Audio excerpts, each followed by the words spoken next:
Welcome back, everybody, to the Independent Voter Podcast. We got Sean still in cold Chicago over there. Is it still freezing or what? Actually, you know what? We got weather in the 50s now, so it's not too bad. It's actually a Yeah. little surprising to be in February and get 50s, so it's not too bad.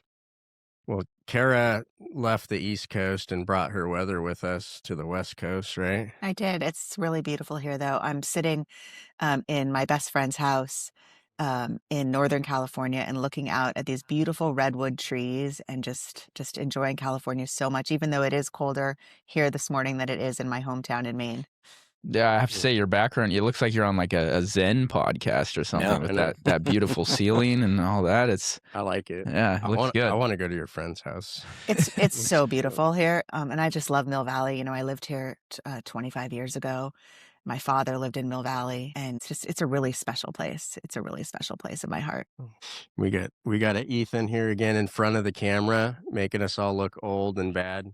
Here I am. Well, you know, you wanted the young energy, so I brought it. That's how it goes when you're on the podcast. So all right. Well, I think last week we were saying what irks us, and now we'll play the what gives you energy theme today. That's a good one. I don't know. I enjoyed that last week's that gripe fest where we both all said like, "Here's what's bothering us so much." That was. I would argue what bothers me is what gives me energy. So I was just gonna say the same thing. If that's what gives you energy, then so be it.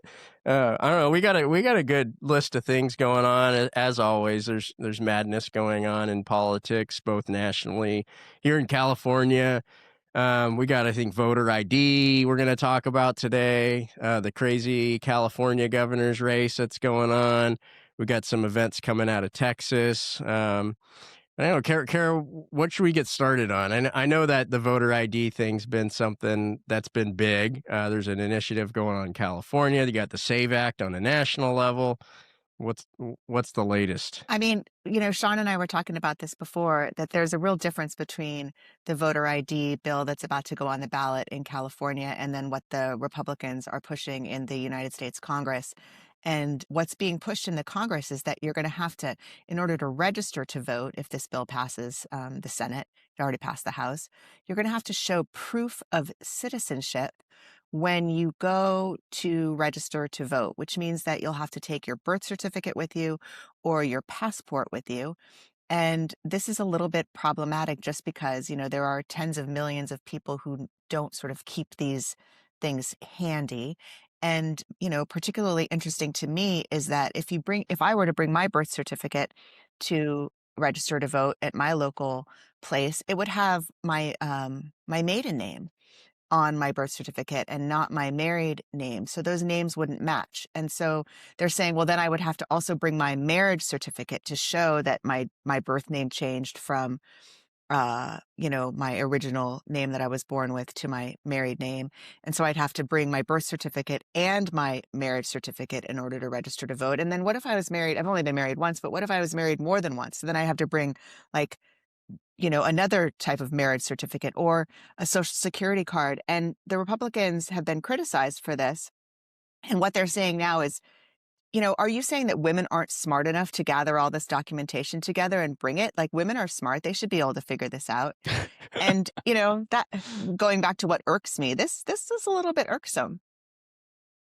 Well, you can barely get people to go to like the DMV and like get the documents together for that. Like, I don't want to be thinking about putting all the, you know, if I buy a car, okay, I got to get my birth certificate and all this stuff to get the ownership of the vehicle. But voting should be, I feel like, easy. I feel like it should be streamlined. It should be, you know. Well, I mean, Chip Roy on Fox News had said, you know, if this shouldn't be an issue for women because they could always swear on affidavit that, you know, they are who they say they are based on based on the discrepancies between their birth certificate and their ID.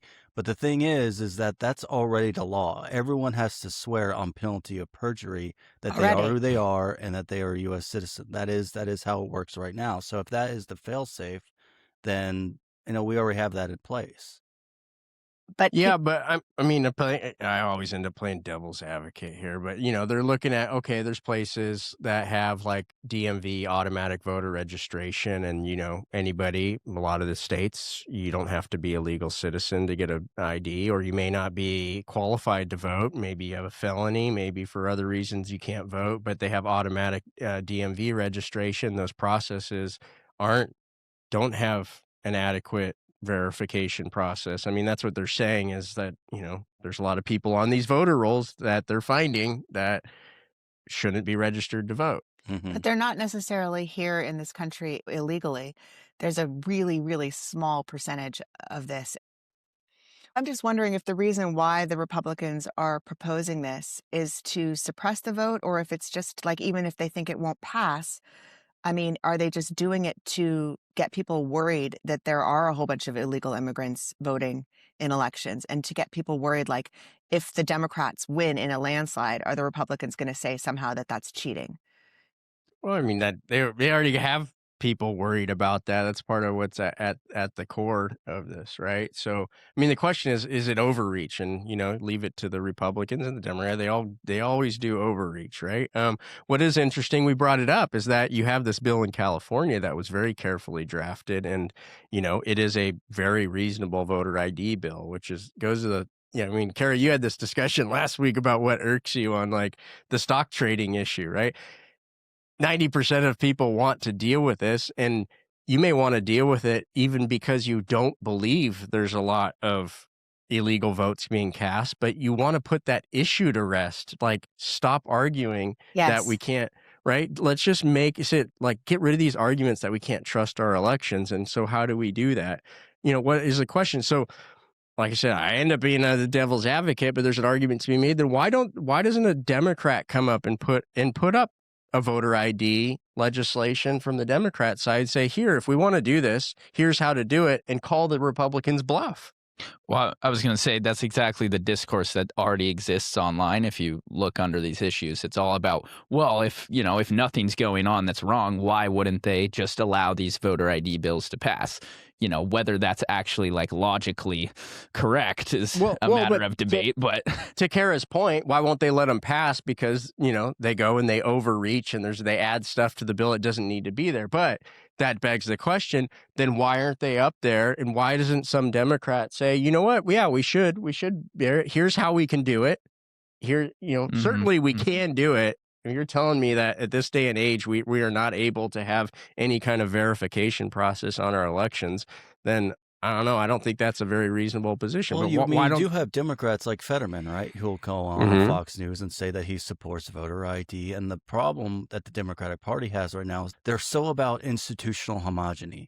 They're so that everyone has to be the same, right? Everyone has to, if we're against voter ID, then everyone has to fall in line with that. And so people like Fetterman end up getting ostracized when he goes up on Fox News and says, hey, I don't see a problem with people having to show photo ID at a polling place. Now, what they don't talk about is the proof of citizenship part of that bill. And so to the point, I don't see any reason why we can't have clean legislation that is just voter ID. And then you put it on the Democrats to explain to their members, to their voters, most of whom do support voter ID or don't have a problem with it, why they won't just support a clean voter ID bill. No. And then in the background is like, in the background of my mind is like, why are they trying to do this? Even if they know it's not going to pass. And it's just like with the stock trading ban. They don't care if it passes or not. They're trying to use all these issues in order to, pit us against one another and divide Well, it's good for country. fundraising too. It's great for Of fundraising. course, yeah. Yeah. I mean, Absolutely. that's what they do. That's what they do. They. Including Democrats. I'm not saying they, Republicans, the Democrats do the exact same thing.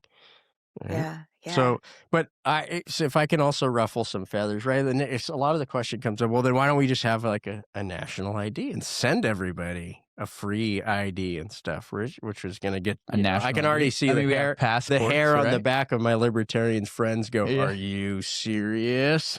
Well, You Yeah. know, but it's so Yeah. because like this whole debate has really squared the states' rights issues with people. All of a sudden, you have Democrats saying, "Oh, well, we've always supported this being a states' rights thing," where you have Republicans now trying to nationalize it. So it's so Yeah. funny that, but even the author of the Make Elections Great Again Act said that government issued ID for voters should be subsidized by the government. They should be free. If we're going to require it, it should be free for Wow. voters. I mean, that Which- is crazy. Hmm. That a Republican would be for national voter for like a national list where we well, all I have think to you're saying register. subsidize the state. You could have the state provides the ID, but Right. the federal government subsidizes it, right? So there you don't have you have a state ID, not a national ID. But then it goes, okay, well then how does the national, brings up new issues. But the point is, like, these issues could be resolved if they just work together for 2 seconds, right? Totally. Right. But all right, we got something. What's next, Kara? Well, we're going to talk about CBS and our favorite comedian, Stephen Colbert, who I don't know if you guys remember the article. You just loaded your favorite. You said we're our favorite. Don't assume our preferences. Yeah, I'll be honest. I don't even watch late night TV. I don't. Well, to date myself, my favorite is always going to be David Letterman. I miss Oh, David yeah, Letterman. of I course. just love that guy. Can we just go back? I don't know. Jay Leno's pretty good too. Yeah, but Like Jay Leno's Garage. I watched Jay Leno's Garage. do you even know who David Letterman is, Ethan? Yeah, I know who David Letterman is. Okay, For good. sure. Good. So anyway, Stephen Colbert, he's only on the air for a little while longer. His show got canceled by CBS, but he tried to have James Talarico By the Ellisons. By the Ellisons. Let's just knock that one out of, Yes. Yes. So there's this incredibly charismatic Democrat called James Talarico who's running for United States Senate in Texas, and he is, quite interesting. And Colbert wanted to have him on the show, and CBS tried to block Colbert from having this politician Talarico on the show. And he ended up airing the interview itself on his YouTube and on his TikTok to kind of get around the FCC. But how interesting that CBS is sort of censoring, I guess, who's on TV. Yeah, was that CBS or the FCC? It was CBS worried that so it's their and they actually walked it back recently, and they said, no, we didn't tell him what he can or can't do. We just gave him legal advice. Right. Yeah. So our lawyers advised them on this. Yes. Yeah, but if I'm Stephen Colbert and I want to get attention, that's what I'm gonna say. Oh, they told me not to, and go and make a thing, and then you have podcasts like ours talking about him, He was told, so Stephen Colbert said, quote, "We were told in no uncertain terms by our network's lawyers who called us directly that we could not have him on the broadcast." He said that he was told that he couldn't even mention that he wasn't able to bring the politician on the show. And CBS, they don't respond to requests for comment, of course. And, my favorite thing that Colbert said was directly to the agencies, to the FCC's chairman, Brendan Carr. He said, "Sir, you're chairman of the FCC, so FCC you." Yes. Can I that's take how heard maybe about that. I don't know if it's unpopular, maybe it is opinion, but on this whole situation, like, can't multiple things be true? Like, one, can Colbert and Jimmy Kimmel have become more partisan, for a Republican would say, partisan hacks on late night TV? I mean, Jimmy Kimmel's hosting a fundraiser, a very expensive fundraiser for Democrats, right? Okay, you can find him funny, but then also hold the position that, like, okay, so, right?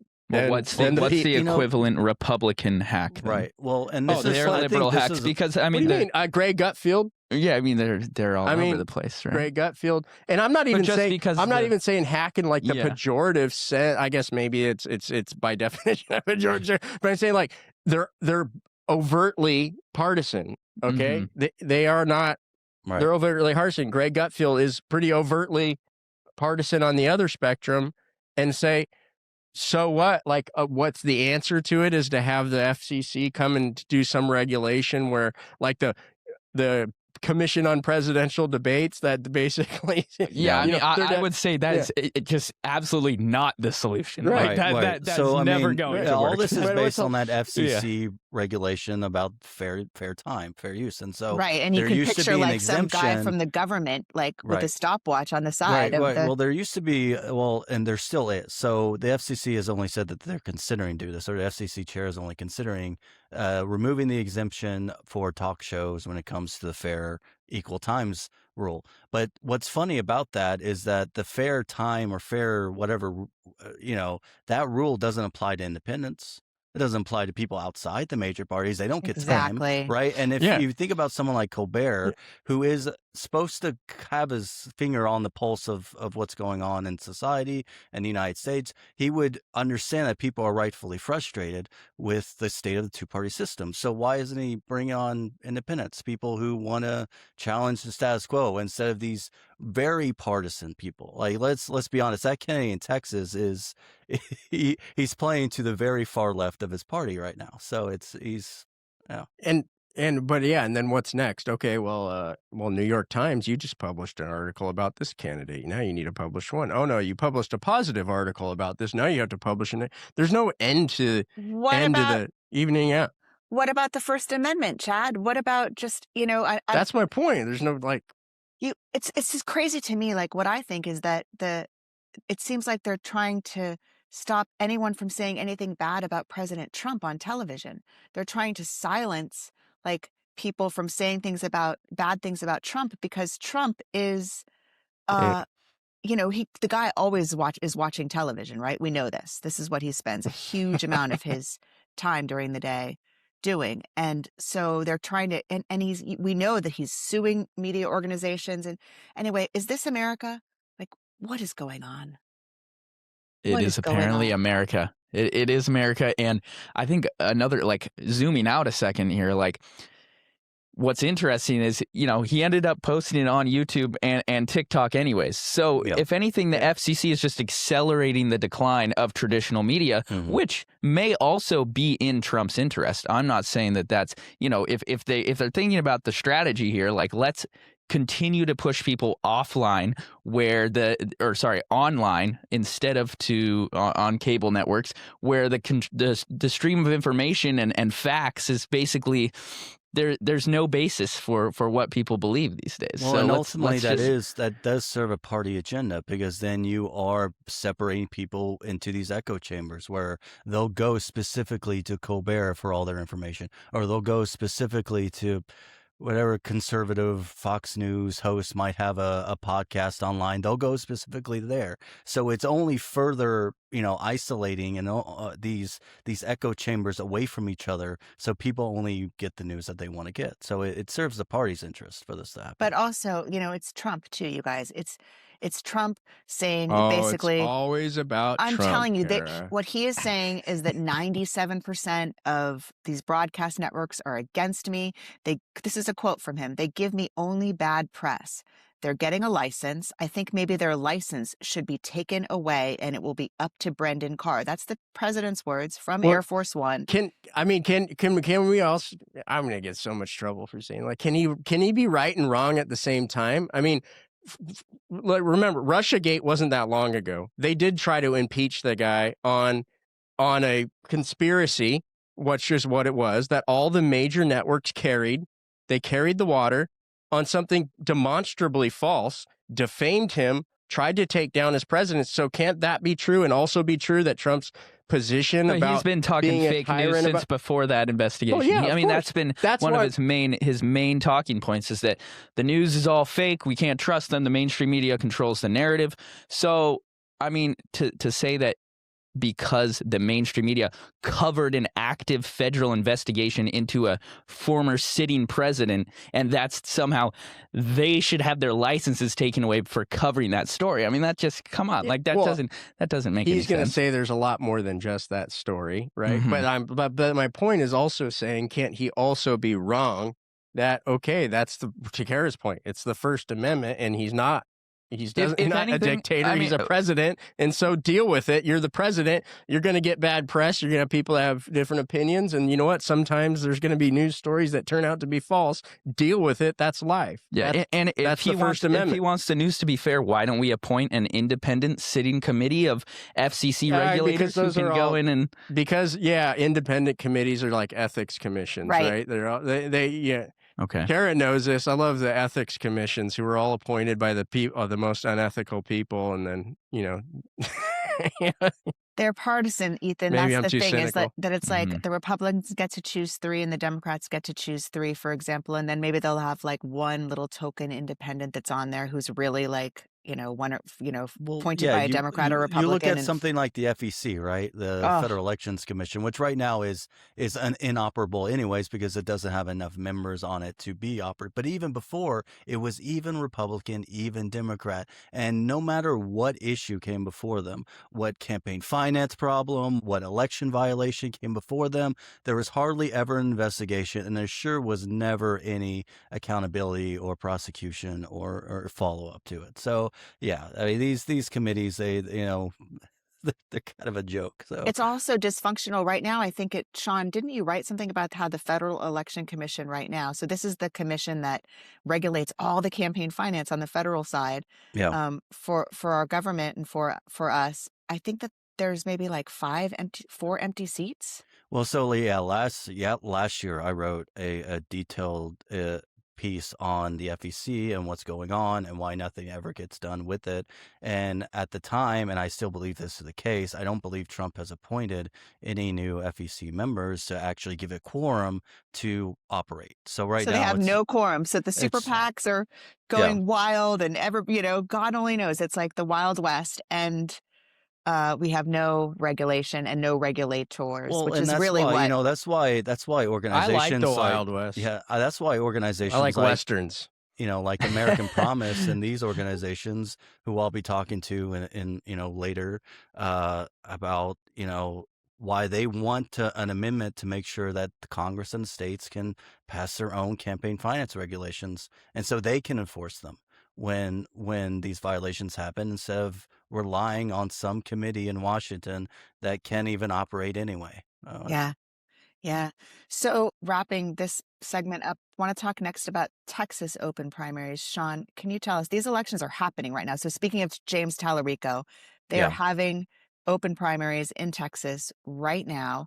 The early voting, I guess, is starting this week. Yeah, it's already started. Yeah, it's already started. It's already started this week, and so Texas holds what we refer to as semi-open, or actually no, it's fully open partisan primaries, where any voter can go in on primary election day and choose a party ballot of their choice between the Republican and Democratic parties, and they don't register people by party. So on primary election day, you go up, you pick between the Republican and Democratic primaries. Now, the Republican Party there is trying to change this. They voted in their own party committee to close their primaries, although the state law doesn't currently allow that. State law requires there to be open primaries. And so now there is a court case. The Republican Party has tried to sue their own Republican Secretary of State to find this open primaries law unconstitutional, which no court has ever found open primaries law like this to be unconstitutional, even when the Republican Attorney General, whose job it is to defend the state in court, is not doing it and is siding with the party on this. Which I love this because it just puts the hypocrisy like on bright display. Mm-hmm. So from a legal perspective, why is there no problem with Texas's open primary? Because you don't register with a party, right? Which is open as can be. Isn't that a more Republican position? Why do I need to tell the state my private association, right? And so that right of association doesn't come in conflict with the state system of having open primaries, right? The reason why California's old primary got closed was because the Democratic Party sued, right? And then the Republican Party joined them and argued alongside them to say, the state of California requires us to register with a party and then has open primaries, and that conflicts the private right of association of the parties with the voter. And then subsequently, California went and said, well, fine, we'll just have nonpartisan primaries. I mean, you have to wonder if the Republican Party even wants to register, voters by party when we see highly respected institutions like L2 Data come out with voter files that show there are actually more Democrats in Texas than there are Republicans. And the thing that's making the difference in these statewide elections, and who will likely make difference this year with this highly watched and contested Senate race that we're seeing, where Democrats are looking to trying to flip Texas, is independents will end up making a difference in that. And they'll see that when they start registering, if they start registering voters by party, that you have 2 to 3 million independent voters in Texas who are swaying these elections every time. And so the Republican Party has been getting by on independent votes, but what happens when those independent voters swing the other way? So I don't think the Republican Party even wants to have those numbers, on the books. From a pure strategist perspective, they only need to look to how stupid this position is. It's to California. There's a reason why Republicans are essentially irrelevant in California. Is we have a presidential primary that is still partisan, but it's semi-open. It's semi-closed. The Republicans choose to close it, and the Democrats choose to open it, right? So you have all these independent voters that go, well, if I'm going to participate in the primary, I have to vote in the Democratic Party. What do you think that does to a voter's loyalty, right? They go, well, this party doesn't even want me to participate in their primary. There is a natural it's a natural consequence of the system is that over time, voters have become more loyal to the Democratic Party, even if they're not Democrats, because the Republican Party in California said, I don't want you. I don't want your opinion. You just wait it out and wait for us to pick somebody, right, among us, and then we'll let you decide on who you get a vote for.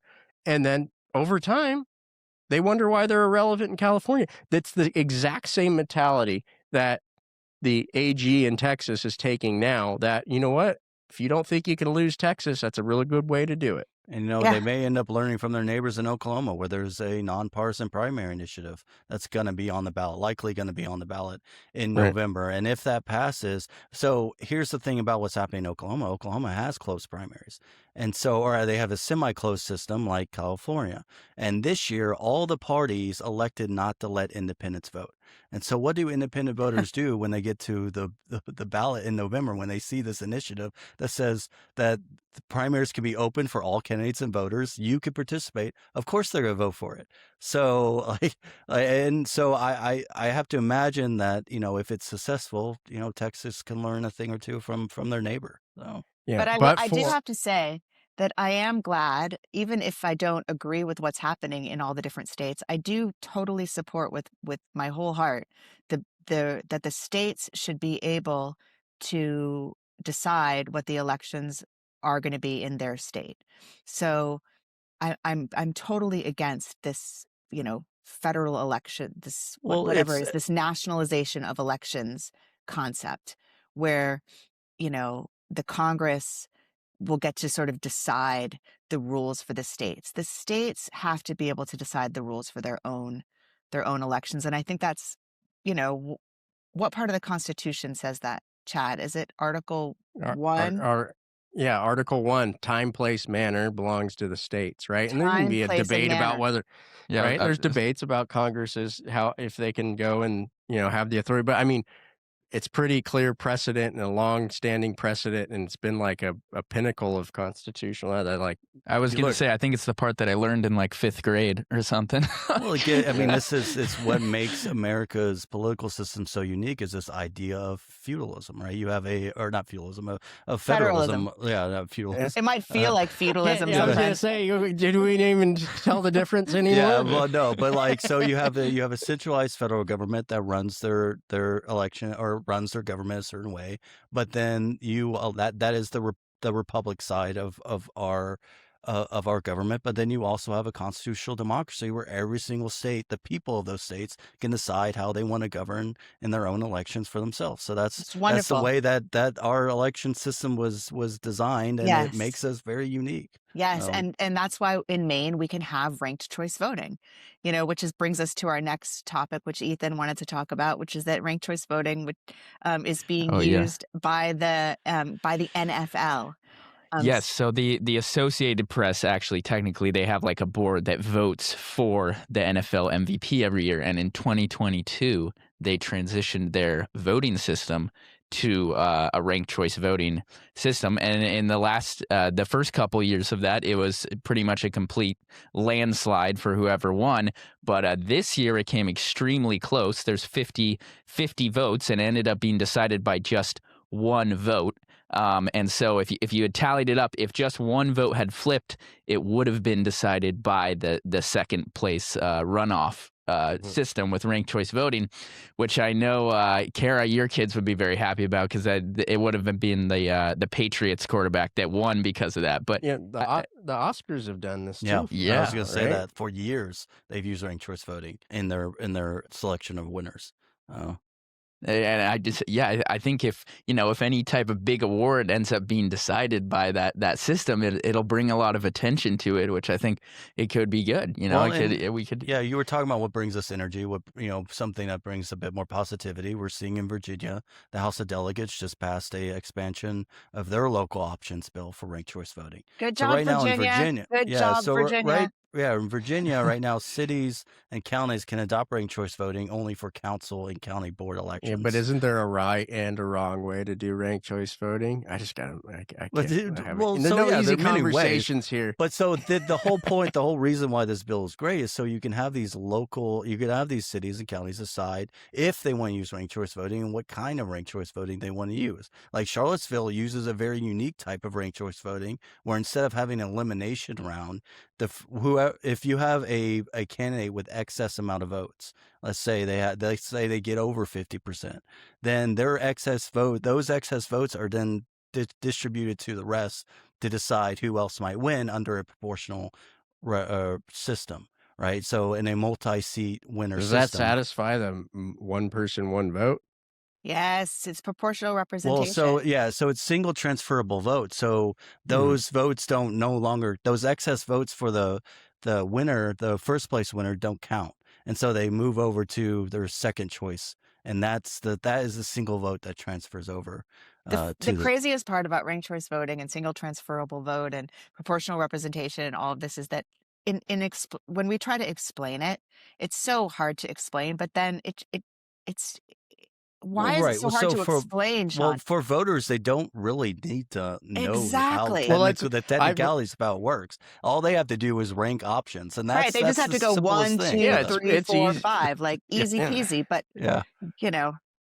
Yeah, but I mean, I'm the first one to say we argue too much. Us reformers argue too much in a corner without, nobody's paying attention and stuff. But I also think that this is issues that need to be talked about within the reform community because I was pointing out there's wrong ways, there's right ways to do it. So proportional representations with one, which like I admit I need to actually learn more and look at other ways and stuff to do it. But I can tell you right off the bat, I think there's wrong ways to do it in my eyes. Is like my fundamental principle is always, does every voter treated the same? And I believe that the building blocks of democracy are people, not political parties. Right. So you could take a proportional system, which a lot of them are that are partisan based, right? Where you're splitting up districts and representation based on the party, right? Yeah. And so, okay, well, this party got 10%, and now the party gets to elect somebody. Well, what about independent, right? So I'm not saying that there's not great proportional systems that we could do, but I'm just saying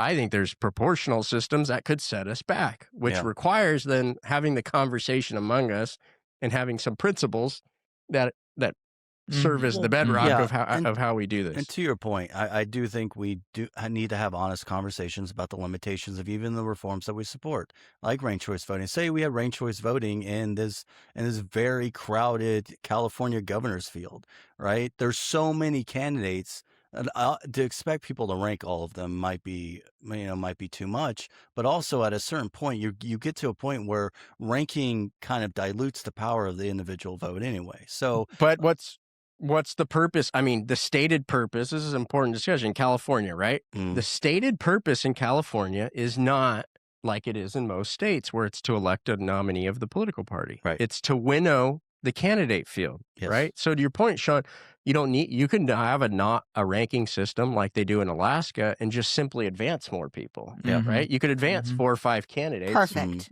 No problem. And you change nothing. The administration doesn't change. Not the experience for the voter doesn't change. Literally nothing changes at the primary except you advance more people, and you don't have these totally random results that are going to happen in California simply by virtue of the composition of who decided to run. That's right. This is really what we should work on. We should work on opening up the California system to be a top 4, top 5 system instead of a top 2. I think it would serve everyone so well here. And this state is just already on the forefront, already so creative, already so engaged, and so many people running for governor. That's a wonderful thing when you have all these people running for governor, right? This is great. Well, one of my concerns, one of my concerns right now, and we already see the major parties have already been looking for ways to get rid of nonpartisan primaries in California. They've tried it times, and they tried it in courts. They're looking for ways now. There was speculation that they would try to use voter ID to do this. And now when you look ahead at this crowded field, you have to imagine if somehow 2 Republicans get into the general election, that is going to be the target for the Democratic Party, is that we got to get rid of this top 2 system, not expand it, right? They're just get rid of nonpartisan primaries. Oh, I'm sure they want to get rid of it, but concern, they would have a lot of Californians that would be very upset if they were going to try to do this. Okay, but 2 things. One, I actually don't think 2 Republicans advance. I'll eat my words. Yeah. Maybe I'll eat my words, but I doubt that's going to happen. But look what they did on Prop 50, right? People are 85-90% predisposed to want to have redistricting, and then you have the megaphone and you frame it, and then I don't know how many legislators should tell me off the record, basically I'm being forced to go and support this. I don't really like it, blah blah blah. But the power of the national party interest, the national media, the national megaphone, and all that stuff. Look, Prop 50 passed like easily. Yes. Right? Yeah. People literally went to the polls and said, yeah, let the parties draw the district instead of the voters. That's what happened. Did you see what Ethan put on Facebook? Our Facebook on Independent Voter this week has a clip of President Obama, right, Ethan? Yeah, it was a clip of Obama, and essentially he says, I don't think that we should allow politicians to be drawing the lines around the voters. And then he goes on and he says, well, but I think what Governor Newsom did was the right move. Right. I think he was an ads. He was an ads for Prop 50. So right. Yeah. Which is exactly what the so all the folks who say, okay, well, I love Obama. He doesn't play the part. I wish we had a It's exactly what Donald Trump would say. Mm-hmm. That's exactly what the Republicans say. Well, I don't think the Democrats in Illinois should have gerrymandered the heck out of Illinois, right? So we're going to do it in Texas. Yes. They're both saying the same thing. Right. They're actually on the same side, because the only way to say if you really believe it is to draw a line and say we're not going to do it, and we don't do it, and we're going to push. And we're going to push to pass things that make it so you can't do it. And why is that possible? Because 85% of the electorate supports that position. Mm-hmm. So you're going to win voters to your party. You're going to win voters to your cause. You're going to get them passed by supporting it. The only reason you don't, and you say, well, but we need to do it in our state, is because you want to continue the partisan game. And so I'm not an Obama basher. I was going to say, what do we talk about all the time? How polarized everyone is. Yeah. What's winning these big issues is the blame game, right? It wasn't us. When it was are Democrats? We got to do. So when are Democrats going to stand up and say Obama's wrong? Right. Newsom's wrong. Well, and then, so like part of Don't Prop hold 50, your one of the breath. selling points was in Prop 50, while getting rid of an independent map, said that we support independent maps on a national level. But you haven't heard much about that since. And even like you look at a bill like Kevin Kiley, where Kevin Kiley, a Republican in California, had introduced a bill that would have forbidden mid-cycle gerrymandering completely. You didn't see any Democrats get behind it. You didn't see any Republicans get behind it either. Right. But neither side got behind it. But so if you're going to say these things, if you're going to say you support independent redistricting, then back it up. But they won't. Talking about both the parties saying the same things. Like I sent you that CNN clip about how they were discussing, both Republicans can move on to the primary. Yeah. Then I went on TikTok like 2 hours later, pops up Tom Hilton, and he's like, Republicans, we need to consolidate, because if we split the vote between me and Chad Bianco, then we're gonna have two Democrats in the primary. So it's like they're both saying the exact same thing. Well, I'm missing the English accent. There's nothing that prevents the parties from holding their own sort of whatever nomination process, whatever they want to outside of the primary, to decide which candidates they want to. Yeah, but they want to have their private rights, and then also have the state enforce their private rights, right? Which that's the big small government position, right? Right. It totally reminds me of something that our dear Peter Ackerman used to say. He used to say that the Democrats and Republicans are fighting in front of the veil. But behind the veil, they're having, hot, steamy relations. So, like in front of the veil for all of us to see, it looks like they're fighting. But behind the veil, they're in love with one another, which kind of brings me to the last thing I want to talk about today, which has to do with Gallup. And Gallup, as everybody knows, is a long-standing pollster. Frank Newport, I think, is the name of the man who runs it. And they are a very, very popular, well-known polling firm, independent. And they have always done horse race polling. So for the presidential election, they do polls and they say who's ahead, who's behind. And they also have done these presidential approval rating polls. And so a couple of years ago, they decided they were going to discontinue all their horse race polling. So that's pretty weird. But this week, they said they're going to get rid of their presidential approval rating polls, which they've done for like 50 years. And this seems kind of drastic to me. Is it because President Trump's approval ratings are so low that they just decided to stop measuring it? Like, what do you think is the reason why this would be happening? I don't think it's that, because we've seen presidents with incredibly low approval ratings. Biden at times had gotten low approval ratings, and you didn't see Gallup come out and say we're going to stop it then. I think the methodology of polling is becoming incredibly outdated in terms of in terms of the methods that they use. And so I think for them, they do see, okay, well, the optics of this, right? If we keep coming out with these polls that show Trump's at 36%, then that's just going to fuel a very partisan narrative. And it will seem like we are no longer nonpartisan if we keep putting out these polls. Isn't that weird? Isn't that crazy? Like that they would stop putting it out because it might hurt somebody's feelings?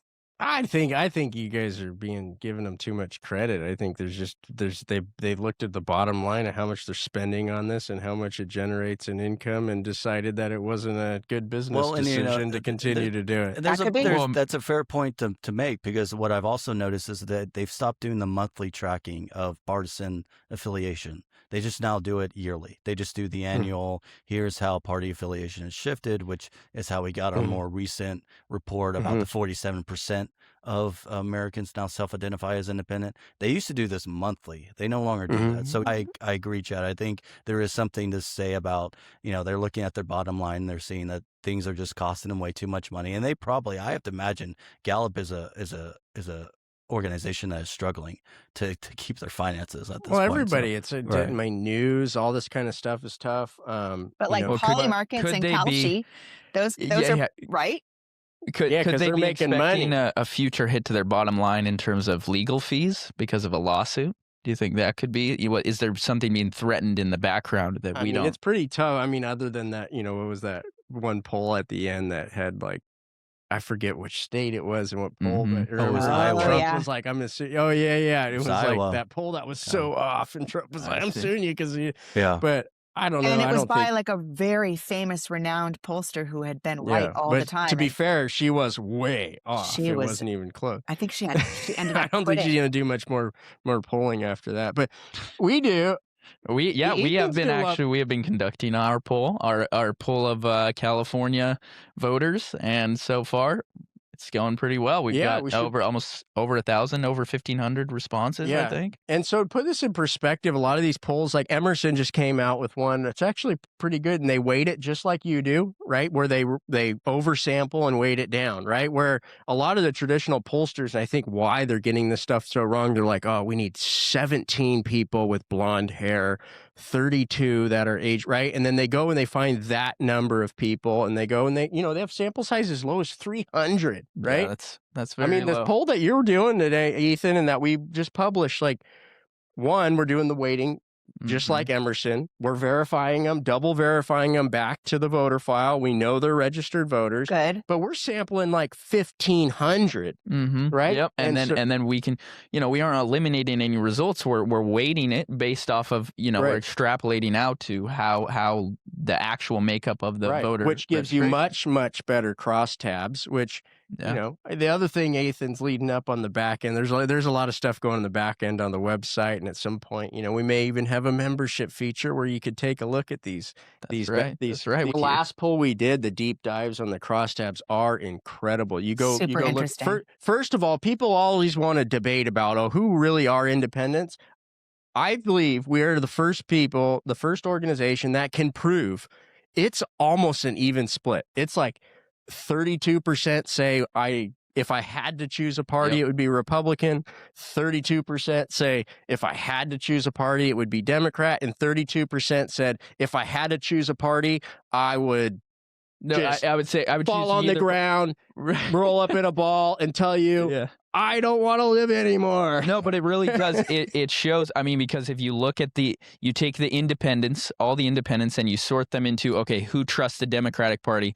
You look at that, it's almost exactly the same voting behavior as actual registered Democrats. That's what I mean. And then you look at the Republicans, almost the exact same. But then when you look at the neither party people, it's actually a completely different. But I'm saying that's like how you can verify this is legit. Yes, because you look at the crosstabs and you go on issue by issue, and it's clear as day. It's like, and it's funny because they follow the trend of the party, but not with the same intensity as the party, right? Yes, that's key to this whole thing. Is it's not just about preference; it's about intensity. It's about intensity. Yes. They're just not as intense about this stuff as everything. It's like, oh wait, but I mean, I could understand that this isn't such a black and white issue. Yes. Right? Well, I mean, you take any issue about that, and they like immigration, for instance. You have a lot of independents that think, you have to get out, violent criminals and all the bad people. Actually, where I'm at on that issue, you want to know where I'm at on that issue? Where Sean? are you at with that issue? Everybody's been talking about building a wall. If we build a dome, that would be the golden even dome, more effective. The big beautiful dome. Yeah. I mean, think about it. People can just get over a wall. Why don't we just build a dome? Yeah, like the Simpsons movie. It worked great in that one. Yeah. Perfect. For those of you that's a joke. I was trying to be funny. Every once in a while, I try to be funny. Well, thanks for all of your humor today, Chad. It's really lovely to see you. We can wrap up now if you guys want. Is anything else that we have to say? Karen does not like my humor. Yeah, we've heard enough. I of these love your jokes. humor. I'm in such a good mood being in California. Like nothing you could say could take a smile off my face. I can't wait to see you for the Attack of the Killer Tomatoes premiere. That's right. That's on Friday, right at the Midway.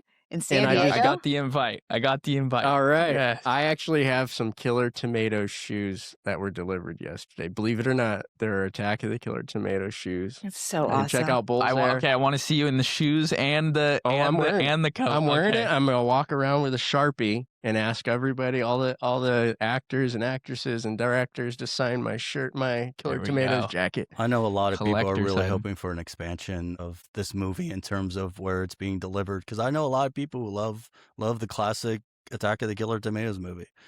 Just talking to friends the other day who were referencing Return, the second movie. Admittedly, that did have George Clooney. It did have That's George right. Clooney, but it also had, in my opinion, one of the best product placement scene in movies. It is pretty. I would say it's pretty. Well, I had to make one more comment though. Because people ask me, "Are you excited for Friday?" I go, "Look, I think we'll know by the end of the night if we need to call up and just be like, wow, we just blew a lot of money making a movie, or we'll go, oh, people actually liked it and we got something here. So, Pressure cooker moment. It's right a pressure cooker moment. There So, we go. I mean, at the end of the day, I got to obviously give my father credit. He and John DeBello and Costa Dillon are all friends. They're still friends. From 1970s, like right 1978. It was a concept they started in high school. They won a competition, and then college they ended up making this stupid movie, and it became a hit. But what grounds it at the end of the day is like there's a lot of politics and stuff involved, but there's no political commentary, right? It's just, look, it's absurd. There's fear and stuff. But I hope what people get out of it is like, we can just have fun. Like, we talk pretty heavy politics and stuff on here. It's like,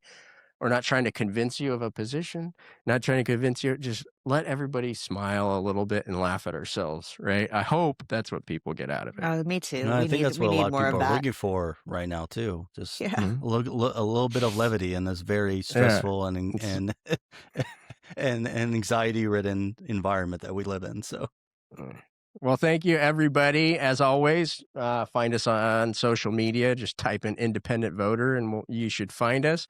Read the news at ivn.us. You can visit Independent Voter Project if you are trying to get rid of some money. That would be nice. And come back next time. Lena's telling me.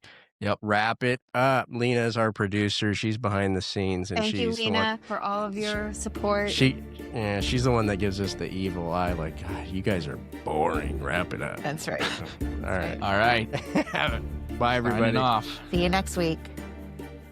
This is the Independent Voter Podcast, sponsored by the Independent Voter Project and produced by OLAS Media. Remember, you can always find the Independent Voter Podcast or the How It Really Works series at ivn.us. Follow and subscribe at olasmedia.com.